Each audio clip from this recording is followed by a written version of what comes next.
ओम Sai Ram. Hello everyone. कैसे हो आप सब?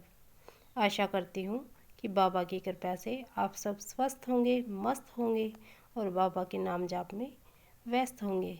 हमारे बाबा के नाम जाप में बहुत शक्ति है, बहुत पावर है, हमें हमेशा पावरफुल रखती है।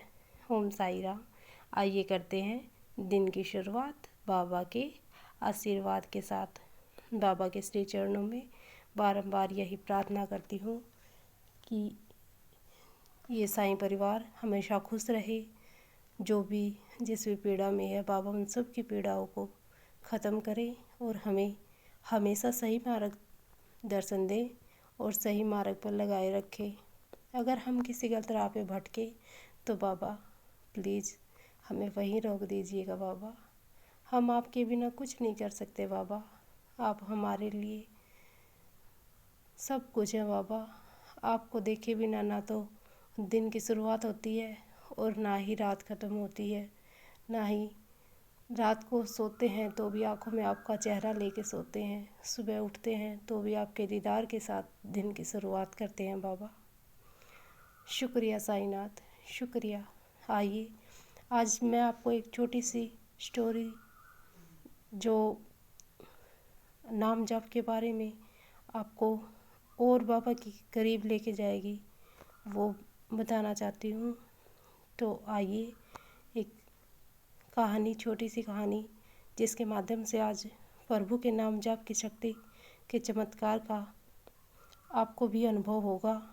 आपके मन में भी बाबा के प्रति भक्ति और बढ़ेगी। ओम साई राम। आइए सुनते हैं।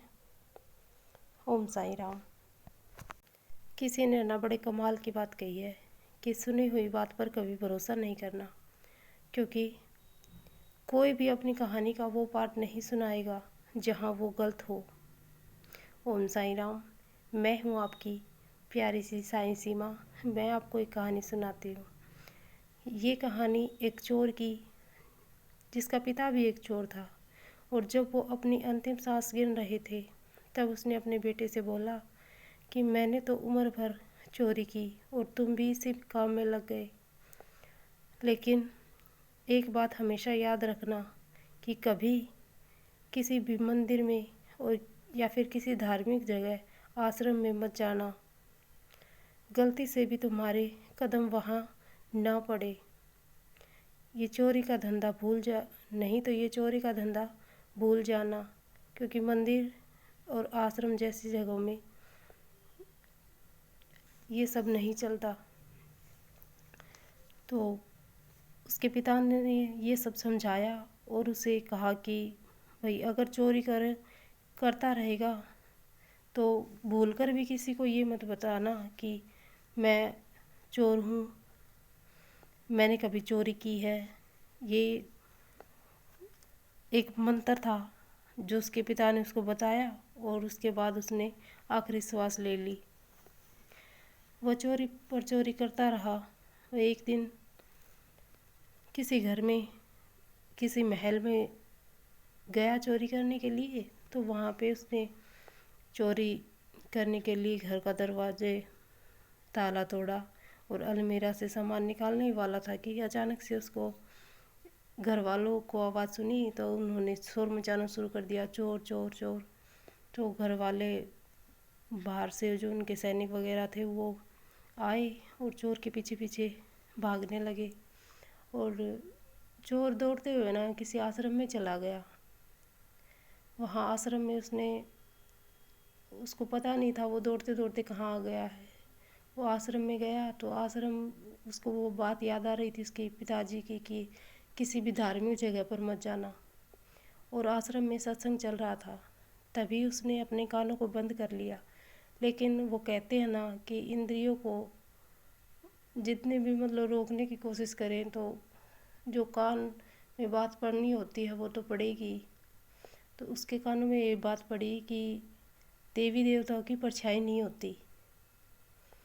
तो उसने सत्संग में ये बात सुनी और वो वहाँ से फिर से भागने लगा। तो बाहर उसको सैनिकों ने पकड़ लिया।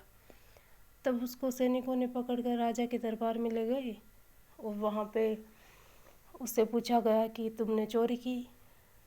तो उसने कहा, नहीं महाराज, मैंने तो चोरी नहीं की। तो उसके पिता ने एक बात और उसको बताई थी कि कितनी भी चोरी कर लेना, लेकिन स्वीकार बिल्कुल भी मत करना कि मैंने चोरी की है। तो उसको वो बात याद आई और उसने वो बात स्वीकार नहीं की कि उसने चोरी की है। बाबा ने उसने राजा ने उसको बंदी बना दिया, कारागार में डाल दिया।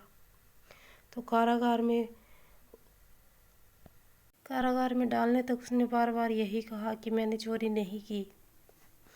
तो उस राज्य में एक प्रथा थी कि जब भी कोई अपना अपराध स्वीकार कर नहीं करता ना, तब तक उसे सज़ा नहीं दी जाती थी। राजा ने कहा कि पता करो कि किस देवी देवता को मानता है। तो पता चला कि उसके घर में शेरा वाली माँ की एक फ़ोटो रखी हुई थी। तो राजा ने किसी ठगनी को बुलाया और कहा कि तुम रात को माता रानी की तैयार होकर शेर पर नकली बुझाएं। और नकली शेर को मंगवाया गया और उसको कारागार के रात को वही दरवाजे खुलवाए गए। और वह माता रानी को सामने देखकर उसने कहा कि माँ, तुम इस संकट की घड़ी में मुझे बचाने के लिए आ गई, आपको प्रणाम करता हूँ। तभी माता ने पूछा कि जो ठगनी थी, उसने पूछा, अच्छा बताओ कि क्या तुमने चोरी की? तो चोर की नज़र पड़ी कि इसकी तो परछाई है, क्योंकि वहाँ मसाल की रोशनी चारों ओर थी। तो उसको समझ आ गया कि ये मेरे साथ कुछ छल हो रहा है। तभी उसने आश्रम की बात सुनी थी कि देवी देवता की परछाई नहीं होती। तो चोर तुरंत ही बोला कि माँ, मैंने कोई चोरी नहीं की। अगर मैंने चोरी की होती तो सबसे पहले माता आपको ही पता होता। यह बात बाहर के सैनिक सुन रहे थे, तो उन्होंने राजा को बताई। राजा ने उसको बाइज्जत बरी कर दिया। और तभी उसने जाते जाते यह सोचा, उसके मन में बात आई चोर के, कि अगर एक पल की ये बात मेरे कानों में ऐसे पड़ी कि अगर मैं सत्संग में उसने यही सुना था कि देवी देवता की परछाई नहीं होती, उस बात से वो बाइज्जत बरी हो गया। तो उसके मन में ये ख्याल आया कि एक पल की उस नाम जाप से मैं बच गया, तो क्यों ना हर दिन बाबा का या किसी देवी देवता का, जो भी जिसको मानते हैं, उनका नाम जाप किया जाए, तो हम हर मुसीबत से, हर परेशानी से अपने आप को बचा सकते हैं। तो इससे हमें यही शिक्षा मिलती है कि हमेशा नाम जाप करते रहिए। भगवान के नाम जाप में बहुत शक्ति है। आपका दिन शुभ हो, मंगलमय हो। जय जय साईं राम।